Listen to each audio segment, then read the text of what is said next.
Hindi, kayo lang, kasi kayo lang, ibang kulay naman yan, kasi mga members kayo. Sabi ni Esmeralda, ingay. Wag mo amayin si Ate Kat ko kasi professional magbigay opinion ng ate ko. Ate ko, okay?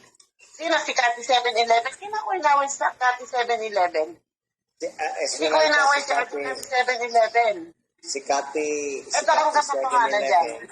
Si Esmeralda, sorry si Kati 7-Eleven. Ako ang inaaway, pati titi ko, pinagbubunyi. Nakita ko yung mga comment na Kati 7-Eleven. Kami nagsabi sa akin, si Kati 7-Eleven daw lalaki, Esmeralda, si Ronin daw yun, ang taga. Yes. Babae. Ay, nakakausap ko na yan tayo ng video call. Talaga. Babae siya. May kamukha siya si No. Teka, may edad na rin siya. If I can describe, magagalit natin Kati 7-Eleven. Para siyang si parang yung kabataan ni Bella Flores, ang mukha niya. Kabataan si Bella Flores,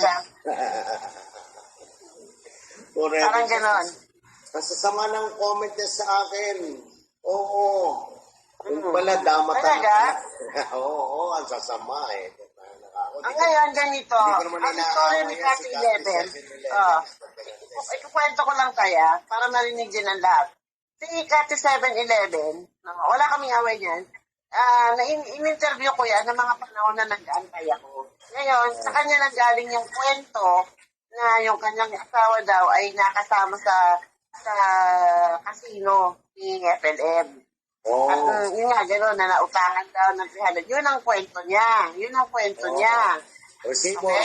So, pero, siyempre, may nalaman din ako na hindi pala totoo yung kwento niya. Yun lang po. Nga, sabi ni Pilanto Dokin, artistahin, wow, mukhang belas. Hindi, yung tuloy mo. Magpapainit lang ako ng kape ko, malamig na. Sige. Basta pagkaka-describe ko sa kanya, yung nakikita ko siya, nag-usap kami, naka-open cam siya, kamukha niya si Bella Flores, na medyo bata-bata ng komite, diba? O, ibig sabihin, kung imagine niyo kung paano yung picture ng mukha niya, ganon. O, diba? Pinreless naman si Bella Flores, medyo maganda siya nung bata siya. No? Si Sir David, maaari hindi lang masyadong unawa ang comments, Ate Kat ko. Sino nga Ate Kat na sinasabi mo? Later po work mo. Sige po, Kuya Hans. Sige po.